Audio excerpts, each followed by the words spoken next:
నమస్తే, welcome to our channel. Tarot reader Sreeja గారు ఉన్నారు, వారితో మాట్లాడదాం. నమస్తే శ్రీజ గారు. నమస్తే అండి. శ్రీజ గారు, నాకు మన సాంప్రదాయాలన్నా మన సనాతన ధర్మం అన్నా చాలా రెస్పెక్ట్ ఉంటుంది.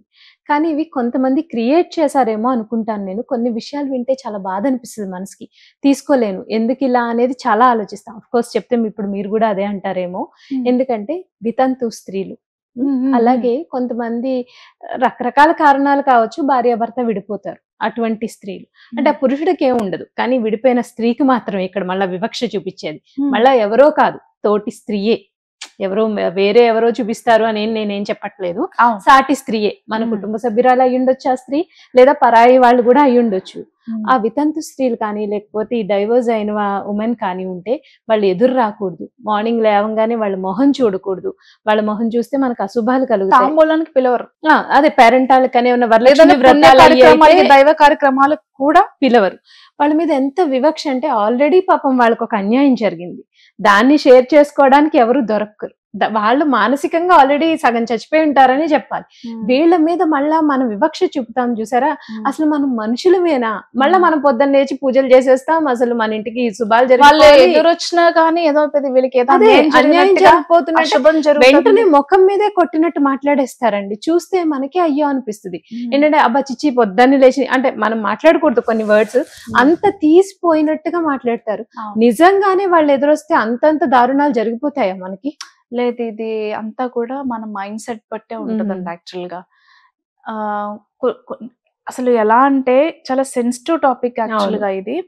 బట్ ఒక విషయం ఏంటంటే అండి, అసలు భర్త చనిపోయిన స్త్రీ బొట్టు తీయాల్సిన అవసరం లేదు, గాజులు తీయాల్సిన అవసరం లేదు. అవన్నీ భర్త వస్తేనే మన జీవితాల్లోకి రాలేదు కదా. ఎందుకంటే మనం పుట్టినప్పుడే అమ్మ, మన ఇంట్లో అమ్మమ్మ, నానమ్మ, లేకపోతే అమ్మ, పెద్దమ్మ, మన ఇంట్లో ఆడపిల్ల మనం చిన్నప్పటి నుంచి బొట్టు పెట్టుకుని పెరిగిన వాళ్ళమే, పట్టీలు పెట్టి పెరిగిన వాళ్ళమే, గాజులు వేసుకుని పెరిగిన వాళ్ళమే. అవేమి మన జీవితాల్లో కొత్తగా రాలేదు. కొత్తగా ఏదొచ్చింది? అది ఒకటి మంగళసూత్రం, పాపిడి బొట్టు, మంగళసూత్రం. ఓకే, ఇవి వచ్చాయి. అయితే నాకు తెలిసింది, నేను అడిగి తెలుసుకునింది కావచ్చు. నాకు ఈ డౌట్ వచ్చినప్పుడు, అంటే నన్ను మీలాంటి వాళ్ళు ఎవరు అడిగినప్పుడు కానివ్వండి, నాకు తెలుసుకోవాలనే ఇంట్రెస్ట్ వచ్చినప్పుడు మా గురువు గారిని అడిగింది నేను ఏంటంటే, గురువు గారు ఇది నిజంగా వేదాల్లో, శాస్త్రాల్లో ఎక్కడైనా రాశారా? దీని గురించి చెప్పారా? అది జనాల అపోహం మాత్రమే ఏంటి? శాస్త్రాల్లో ఎక్కడ లేదు. శాస్త్రాల్లో అయితే 100% రాసి పెట్టుకోవచ్చు, శాస్త్రాల్లో అయితే ఎక్కడ రాలేదు. పెద్దలు చెప్పారు అని అంటారు చూసారా, ఆ మాటలు. అదే అంటే ఒక టైంలో ఏంటంటే, అప్పుడు ఇంకా ఎర్లీ మ్యారేజెస్ అయిపోయాయి కదా. ఒకప్పుడు చాలా కాలం ఉంటుంది. సో అప్పుడు ఏంటంటే, భర్త చనిపోయినప్పుడు పెద్ద పెద్ద కుటుంబం కలిగిన వాళ్ళు కావచ్చు, ఎవరైనా సరే ఏం చేశారంటే, ఇప్పుడు భర్త చనిపోయిన స్త్రీ అలాగే అందంగా, ఆకర్షణీయంగా ఎప్పుడు రెడీ అయినట్టు రెడీ అయితే, వేరే మగ వాళ్ళు ఎవరైతే ఉన్నారో వాళ్ళు వ్యామోహం కలుగుతుంది, ఎక్కువ అట్రాక్ట్ అవుతారు.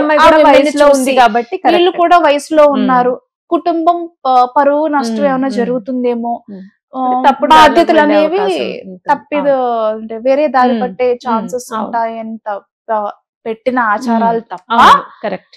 అసలు బొట్టు, గాజులు కానివ్వండి, మీరు ఒకప్పుడు ఎలా ఉన్నారో అలా ఉండొచ్చు. ఇవేమీ మీరు చేసుకోవాల్సిన అవసరం లేదు. జనరల్ గా నేను ఇప్పుడు మన చుట్టాల్లోనూ ఎక్కడో చూస్తూ ఉంటాను కదా, అప్పుడు బాధ అనిపిస్తుంది. ఇవేం మధ్యలో రాలేదు కదా అన్నప్పుడు నన్ను చిన్నప్పుడు తిట్టేవాళ్ళు. నీకేం తెలుసు, నువ్వు చిన్నపిల్లవే, మాటలు నువ్వెందుకు మాట్లాడుతున్నావు? ఓకే, అవునా, నాకు టైం వచ్చినప్పుడు నేను మాట్లాడతానని చెప్పేసి, నేను ఈ విషయం కంప్లీట్ గా ఒకరిని కాదు, ఇద్దరిని కాదు, చాలా మంది దగ్గర నేను క్లారిటీ తీసుకొని, అంటే వేదం చదువుకున్న వాళ్ళు కావచ్చు, శాస్త్రాలు బాగా తెలిసిన వాళ్ళని కావచ్చు, నేను అడిగిన క్వశ్చన్, నేను కూడా మీరు నన్ను ఎలా అడిగారు, నేను కూడా అడిగి తెలుసుకుని చెప్తున్నాను. యాక్చువల్ గా ఎక్కడా లేదండి. అది కేవలం ఏంటంటే, కుటుంబ కట్టుబాట్లు, కుటుంబం రోడ్డును పడకుండా, వాళ్ళకి పరువు నష్టం జరగకుండా, బాధ్యతలు కానివ్వండి, మిగతా విషయాలు తప్పుదోవ పట్టకుండా పెట్టిన ఒక ఏమంటారు రూల్ అనుకోండి. అంతే తప్పితే ఆ రూల్ అందరూ పాటించాల్సిన అవసరం లేదు ఈ రోజుల్లో. అదే అసలు అవసరం లేదు. అంటే ఎందుకంటే వాళ్ళు మనుషులేనండి, వాళ్ళు మనుషులే కదా ఖచ్చితంగా. మళ్ళీ అందులో వాళ్ళు మనుషులే, వాళ్ళకు ఫీలింగ్స్ ఉంటాయి, వాళ్ళకి హార్ట్ ఉంటది. అసలు వాళ్ళని సెపరేట్ చేయాల్సి మాట్లాడాల్సిన అవసరం కూడా లేదు. అసలు ఒకప్పుడైతే ఇంకా చిన్నప్పుడే చాలా అన్యాయం జరిగేది వాళ్ళకి. చిన్న చిన్న వయసులోనే పెళ్లిళ్ళు చేసేయడం, చిన్న వయసులోనే భర్త ఒకవేళ ఆరోగ్య సమస్య వల్లనో లేకపోతే ఏదైనా యాక్సిడెంట్స్ వల్లనో చనిపోయినప్పుడు. ఇప్పుడు ఇంకా కాలం మారింది, కాలంతో పాటు మనుషులు మారారు, చాదస్తాలు కూడా కొంచెం వదిలేసి ప్రాక్టికల్ గా బతుకుతున్నారు. అప్పట్లో ఇవన్నీ చాలా ఎక్కువ. అంటే ఇంకా ఎంత మెంటల్ అబ్యూజింగ్ కి వాళ్ళు గురయ్యే వాళ్ళు. ఒకవేళ ఎవరైనా మాట్లాడినా ఫిజికల్ గా కూడా వాళ్ళని ఎంత అబ్యూస్ చేసి ఉంటారు వాళ్ళు. వీళ్ళు ఎదురొస్తే తప్పు అంటారు, పేరెంటాలకి పిలవరు, పూజలకి పిలవరు, శుభ కార్యక్రమాలకి రాకూడదు. శుభకార్యం అంటేనే వీళ్ళని అసలు ఏదో పప్పులో కరివేపాకువి నువ్వు అసలు ఈ దరిదాపుల్లో ఉండకూడదు అన్నట్టే చూస్తారు. ఎక్కడో లోపల ఉంటారు వాళ్ళు. అవును, మేము రాకూడదమ్మా, ముందుకు రాకూడదు. అలా లేదండి. ఇది యాక్చువల్ గా ఒక టైంలో ఒకనొకరు పెట్టిన రూల్ తప్ప ఆ రూల్ అందరూ పాటించాల్సిన అవసరం లేదు. ఒకప్పుడు కుటుంబ బాధ్యతను దృష్టిలో పెట్టుకుని పెట్టిన రూల్ మాత్రమే. వాళ్ళకి తాంబూలాలు ఇవ్వచ్చు, వాళ్ళు పూజలకు రావడానికి అర్హులు, వాళ్ళు మంచి శుభకార్యాలకి ఉండడానికి అక్కడ అర్హులే. వాళ్ళని సెపరేట్ చేయాల్సిన అవసరం లేదు. దానికన్నా పాపం ఇంకొకటి లేదు, అదే పాపం. ఒక వ్యక్తిని నువ్వు సెపరేట్ చేసి నువ్వు ఇది నువ్వు వింతే నువ్వు ఇక్కడ వరకే అర్హత, నీకు మిగతా విషయాలు అర్హత లేదు అని అనుకుంటే వాళ్ళని అలా మాట్లాడే అర్హత మనకు లేదు. అంతేగా, మనకు లేదు. మంచి మనసు ఎవరైతే ఉందో వాళ్ళు ఖచ్చితంగా ఇలాంటివి ఏమి పట్టించుకోరండి. అందరితో చాలా వరకు తగ్గింది, బట్ అయినా ఇంకా కొన్ని కొన్ని అయ్యో ఇంకా కాదండి, 80-90% ఉంది. అవును, కరెక్ట్ ఉంది.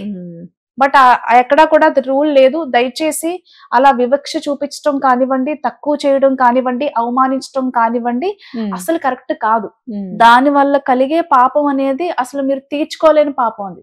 ఇవి కూడా తెలియక చేసేస్తాం పాపాలే. అవును, వాళ్ళు అప్పటికీ మానసికంగా వ్యక్తిని కోల్పోయి చాలా క్షోభన అనేది అనుభవిస్తూ ఉంటారు. యాక్చువల్ గా ఒక పక్క అంటే కుటుంబానికి పిల్లలు బాధ్యతలు ఉంటాయి. ఇలా ఈ వివక్ష చూపించడం అనేది కరెక్ట్ కాదు. యాక్చువల్ గా వాళ్ళు అలా ఉండాల్సిన, సెపరేట్ గా ఉండాల్సిన అవసరం అయితే లేదు. అందరితో పాటు వాళ్ళకి సమాన హక్కు ఉంది. అవును, అంతే కదా. ఇదేమి అంటే మధ్యలో వచ్చినవి కాదు కదండి తీసేయడానికి. నిజం, పూర్వకాలంలో ఏంటంటే వయసు రీత్యా కూడా చాలా డిఫరెన్స్ ఉండేదండి. అబ్బాయి వయసుకి అమ్మాయి వయసుకి చాలా చిన్న ఇంకోటి కూడా చెప్తారండి, తాంబూలం కూడా కోరుకుంటున్నాను. నేను కూడా మనస్ఫూర్తిగా కోరుకుంటున్నాను. ఎందుకంటే వాళ్ళు అలా బాధపడుతుంటే చూస్తే చాలా మనకే ఒకలాంటి ఫీలింగ్ అనిపిస్తుంది. సో నిజంగా చాలా మంచి విషయం చెప్పారండి. Thank you Sreeja.